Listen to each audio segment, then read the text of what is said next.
नमस्कार साथियों, आज आप सभी के समक्ष अपनी पौराणिक कथा की श्रृंखला में एक कहानी प्रस्तुत करने जा रही हूँ जिसका नाम है सुकन्या।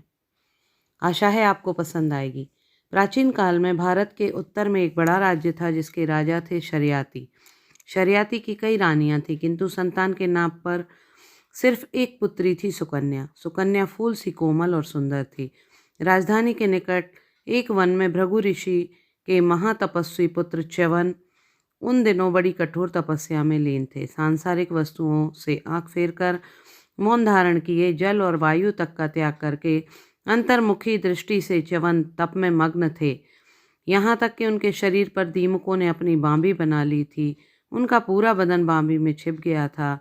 केवल बांबी के 2 छिद्रों से उनकी चमकती आंखें दिखाई पड़ती थीं। एक दिन खेलती कूदती बालिका सुकन्या अपनी सहेलियों के साथ उसी वन में जा पहुंची। बांबी में से च्यवन की चमकती आंखों को देखकर उसके मन में यह जानने की उत्सुकता हुई कि वे हैं क्या। उसने पास पड़ा एक बड़ा सा कांटा उठा लिया और उसे आंखों में घोंप दिया। रक्त की धारा बह निकली।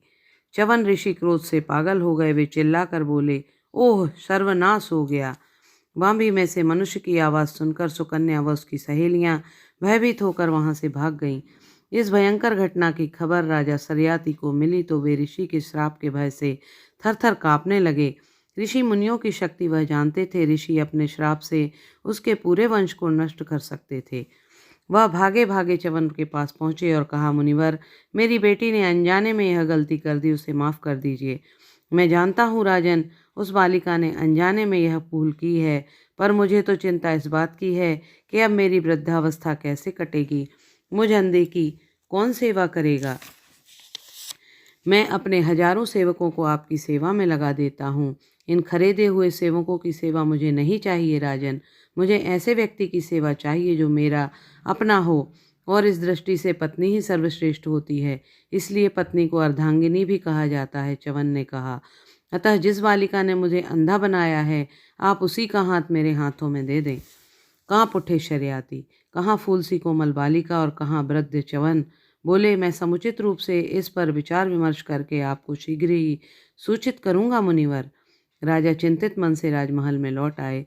जब पिता की चिंता का कारण सुकन्या को ज्ञात हुआ तो वह पिता के सामने निर्भीक स्वर में बोली, ठीक ही तो है पिताजी, मेरे कारण ही महर्षि च्यवन को कष्ट हुआ है, सो उसका प्रायश्चित भी मुझे ही करना चाहिए। फिर च्यवन तो महर्षि हैं, उनकी पत्नी बनकर उनकी सेवा करना मेरे लिए सौभाग्य की बात होगी। पर बेटी, तू इतने लाड़ दुलार से राजमहल में पली है, वन में तू किस तरह जीवन बिता सकेगी। वैसे ही जैसे वशिष्ठ पत्नी अरुंधति ने अपना जीवन बिताया था। और आप यह क्यों भूल जाते हैं कि एक आदर्श नारी अपने पति की छत्र छाया में शूलों से भी फूलों का ही दर्शन करती है। आखिर राजा शर्याती को भग्न हृदय से सुकन्या को च्यवन ऋषि की सेवा के लिए पत्नी के रूप में जाने की आज्ञा देनी पड़ी। सुकन्या ने उसी क्षण राजसी वेशभूषा त्याग दी और तपस्वियों की सादगी से भरी वेशभूषा अपना ली। फिर उस स्थान पर पहुंची जहां च्यवन ऋषि अपनी तपस्या में लीन बैठे थे। वह उन्हें सादर प्रणाम कर बोली, मैं आ गई मुनिवर। कौन? च्यवन ने पूछा। मैं राजा शर्याती की पुत्री सुकन्या आज से पत्नी रूप में आपकी सेवा करने आई हूँ। पति की हर तरह से सेवा करती हुई सुकन्या सुख से अपना जीवन व्यतीत करने लगी। एक दिन सुकन्या सरोवर में स्नान कर रही थी। उधर से सूर्यपुत्र दोनों अश्विनी कुमार वहां होकर निकले। दोनों वैद्यक शास्त्र के मर्मज्ञ थे। खिले कमल सा रूप और पिघले सोने की सी आभा वाली सुकन्या को देखकर वे मुग्ध हो गए और दोनों एकटक उसे देखते खड़े रहे। सुकन्या स्नान करके बाहर निकली तो सामने ही 2 रूपवान युवकों को देखकर ठिठक गई। पूछा, आप दोनों कौन हैं? किस कारण से यहाँ आए हैं? अश्विनी कुमारों ने अपना परिचय दिया। सुकन्या ने देवपुत्रों को प्रणाम किया और उनके पूछने पर वे सारी बातें विस्तार पूर्वक बता दी, जिसके कारण वह उस वन में च्यवन की पत्नी के रूप में रह रही थी। उसने निसंकोच बताया कि उसके पति अंधे और वृद्ध हैं।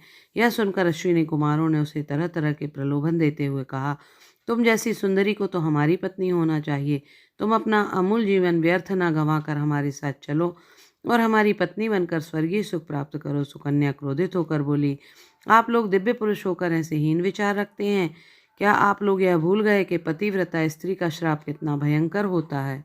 सुकन्या क्रोधित होकर बोली, आप लोग दिव्य पुरुष होकर ऐसे हीन विचार रखते हैं क्या? आप लोग यह भूल गए पतिव्रता स्त्री का श्राप कितना भयंकर होता है? सुकन्या की फटकार सुनकर अश्विनी कुमारों की सिट्टी पिट्टी गुम हो गई। क्षमा याचना करते हुए अश्विनी कुमारों ने कहा, सुकन्या, हम देवताओं के वैद्य हैं, अतः तुम अपने पति को यहाँ ले आओ, हम उन्हें चिर यौवन प्रदान कर देंगे। सुकन्या अपने पति के पास पहुंची और उन्हें सारा वृत्तांत सुनाकर उनसे उचित आज्ञा ले लौट आई। वह अश्विनी कुमारों से बोली, यदि आपको कष्ट ना हो तो कृपा कर आश्रम तक चलें। दोनों अश्विनी कुमार सुकन्या के साथ हो लिए। अश्विनी कुमार अपने साथ वृद्ध एवं अंधे च्यवन ऋषि को लेकर उसी सरोवर पर आए। उन्होंने एक सिद्ध औषधि च्यवन को खिलाई और अपने साथ सरोवर में गोता लगाने को कहा। च्यवन ने वैसा ही किया, किंतु जब तीनों जल से बाहर निकले तब सुकन्या चकित रह गई। उसे एक ही रूप रंग के 3 अश्विनी कुमार सामने खड़े दिखाई पड़ रहे थे।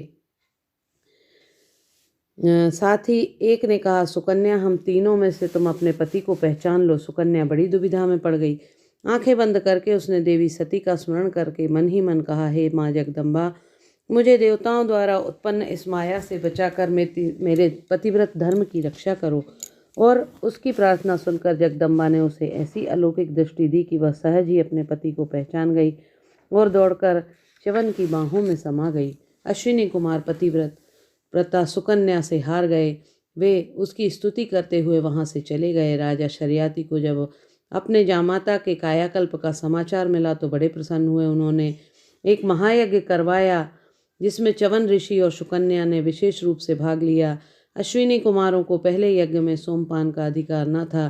च्यवन ऋषि ने अपने ऊपर किए गए उपकारों के बदले अश्विनी कुमारों को भी यज्ञ में सोमपान करने का अधिकार दिलाया। आशा है आपको कहानी पसंद आई होगी, तो मेरे चैनल को लाइक एवं सब्सक्राइब अवश्य करें। धन्यवाद।